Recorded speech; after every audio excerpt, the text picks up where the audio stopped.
All right, welcome back and thank you for keeping it TV 47 and of course Body Garage, where on this episode we are focusing on respiratory illnesses, especially in children. And with me is Dr. Ora Nzinga. So before the break, Dr.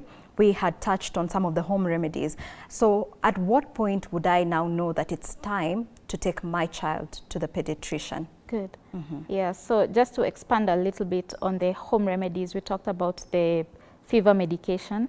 There are also other home remedies that we encourage. We discourage the use of cough syrups that are bought over the counter because of the immense unregulated side effects that they can cause.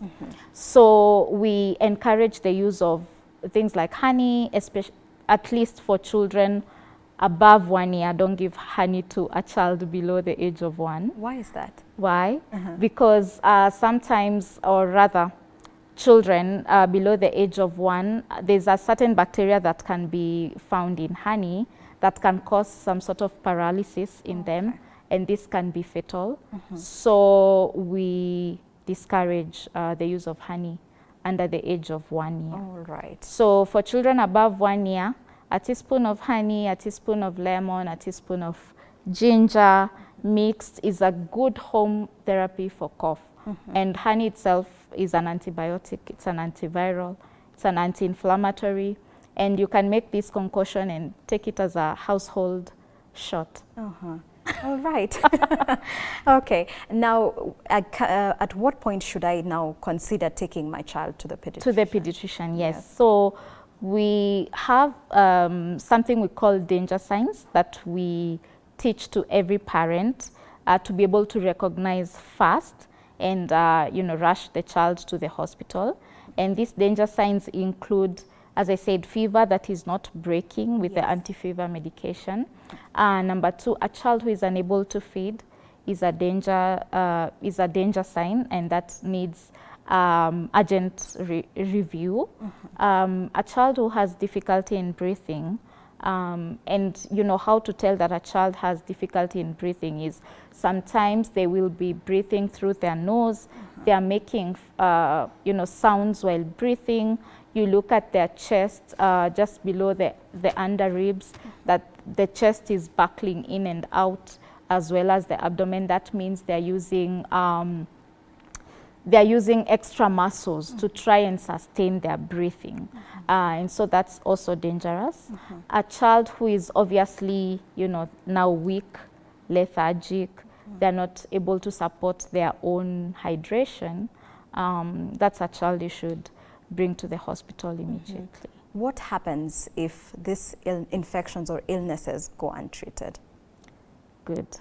So if they go untreated, first of all, they can clear. Most of them will clear. 7, 10 days, some may even go up to 14 days, but they will clear naturally.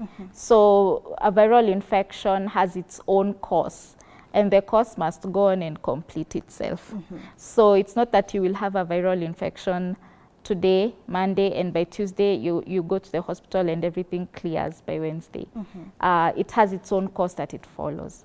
Now, for those that don't clear, unfortunately, they now may go down lower to the smaller airways, and then find their way now into the lungs and cause pneumonia. Pneumonia basically just means pneumo is air. Yes. The lungs are full of air. So it's just infection of that area we call the lungs, basically. So that can happen. This infection of the lungs can also complicate further and cause leakiness of fluid into the lungs, or even pus collections around there.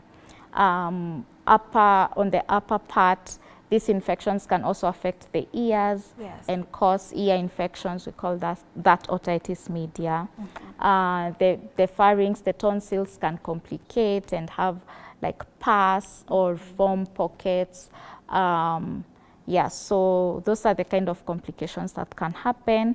And now that will require hospitalization, obviously, for further management. Okay. You've mentioned that we should avoid over-the-counter drugs because it can cause some harm. I wonder, what do you mean by that? Because oftentimes when someone has a cold, my first instinct is to get to a pharmacy and get over-the-counter drugs. So how can it cause harm for my child? Yeah, so how I'd explain this to you, Sheila, is remember what we said, how does this infection occur? So once you get infected by the virus or the bacteria infection, there's inflammation that goes on inside that area. So let's take, for example, the lungs, yeah? And as I've told you, inflammation will cause leakiness. Yes. Leakiness is the fluid, the mucus, that's what is produced in this place. And mucus is meant to guard you, and it's also meant to remove things out of your system.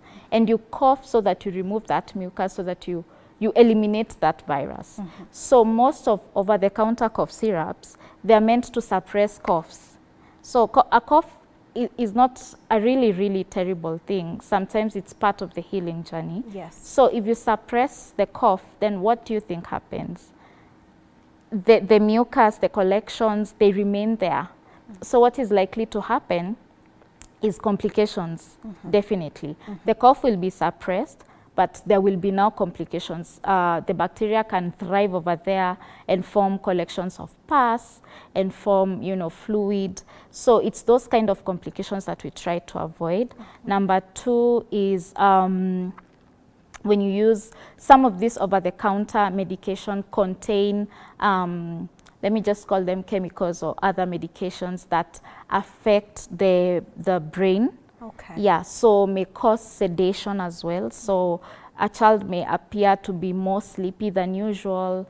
They may be associated with other, neurological issues, including hyperactivity, as well as, a depressive state of the brain. And on the worst case scenario, breathing difficulties. Remember, the breathing center is in the brain. Yes. So if that is suppressed, then it may even be fatal. Yeah. And okay, that's important to note. And I'm wondering now, normally the treatment of these colds is by use of antibiotic. What is the role of antibiotic? How does it cure the infections? Yeah.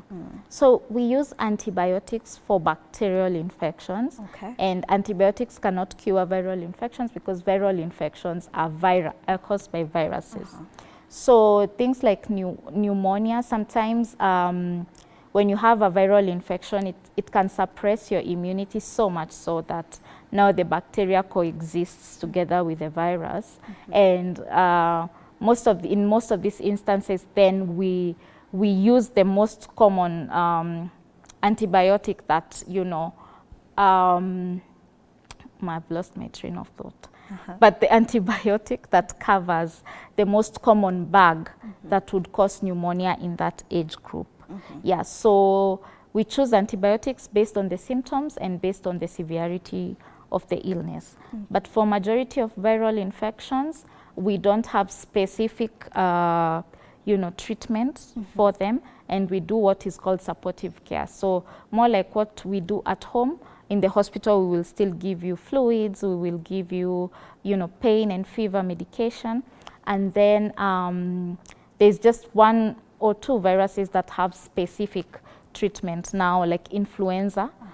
Influenza has a specific antiviral medication that we use to treat, especially in severe cases, to just sort of reduce the effect of the virus. Yeah. Okay, so when we were starting, you said that sometimes from now the upper respiratory infections can cause now lower respiratory illnesses. Where is the lower respiratory tract? What does it comprise of, and how does that happen that now it causes a complication? Yeah. So the lower respiratory tract is basically, as I said, from now the trachea into the lungs. And so, the airway, it starts off big. Yes. And then it continues to subdivide into very small small parts so that the entire lung can be can get what's supposed to get, the air. Yes. Right? So when you have an infection, you're secreting all those mucuses. Some viruses, some bacteria can find their way into the very small airways, and then, you know, affect those regions. And that's how pneumonia happens. Okay. Yeah. So it's basically just pneumonia for the lower. It's basically pneumonia. Okay. Yeah. What are the symptoms that, you know, a child might present when they have that infection? Yeah. Or illness? So actually, any child with cough plus fever plus fast breathing, we call that pneumonia. It's a clinical diagnosis. You don't need to do any blood tests to diagnose pneumonia, and off the bat, we treat that child as pneumonia. Yeah. And where does asthma then come in? Good. So asthma is a different entity. However, it's also part of the lower respiratory tract as well as the upper respiratory tract. It's not an infection per se. It's sort of kind of genetic deviation, whereby their airway, their airway is more prone now to, we call it a hyperinflammatory state. So such that if this is like, if a virus comes into you, there's a certain amount of inflammation that you're supposed to produce, right? But in an asthmatic individual, their sort of immune system is hyperactive, such that they will produce a lot of mucus. Their small airway will constrict, we call it bronchoconstriction, and then because of that constriction, then they sort of trap a lot of air in, and when air is trapped in, then it cannot come out. So imagine that that tube is so small because it has constricted, and it's full of mucus, and air is trying to pass through the very small tube. You'll now hear what we call the wheezing sound. It's like whistling. I can't whistle, but if you just narrow your lips, I guess, you'll produce that wheezing, what we call wheezing sound. And it's just air trying to pass through very, very, very constricted tubules. Yeah, so in the event that they have an infection, just like any other child, they may now, you know, present as more severe case because of the difficulty in breathing and because of that bronchoconstriction that will now need to be relieved by special type of medication that we administer either through nebulization or through inhalers. Yeah. So it's not that when the upper and the lower respiratory illnesses get worse is where it can lead to asthma? No. They're not connected at They are not connected in that way. It's just that sometimes there are some viral infections that will make your airways behave like asthmatic airways, and you may also wheeze. And even in those instances, we may treat it like asthma. We call it viral induced asthma. And so we don't even diagnose asthma in very small children, at least not below 1 year. And this is the diagnosis that I encourage, let it be made by, you know, a chest doctor, a chest specialist, because majority of the wheezers will be viral induced. But of course, when it's now occurring more often and sometimes not even related to the illness, then it may need further evaluation and classification as asthma. Right. Thank you, Dr. for that clarification. Even as we are up for our second commercial break, when we will be back, we will now get to hear from Dr. on how we can prevent some of these lower and upper respiratory tract infections and illnesses. Do not go too far. Keep it TV 47.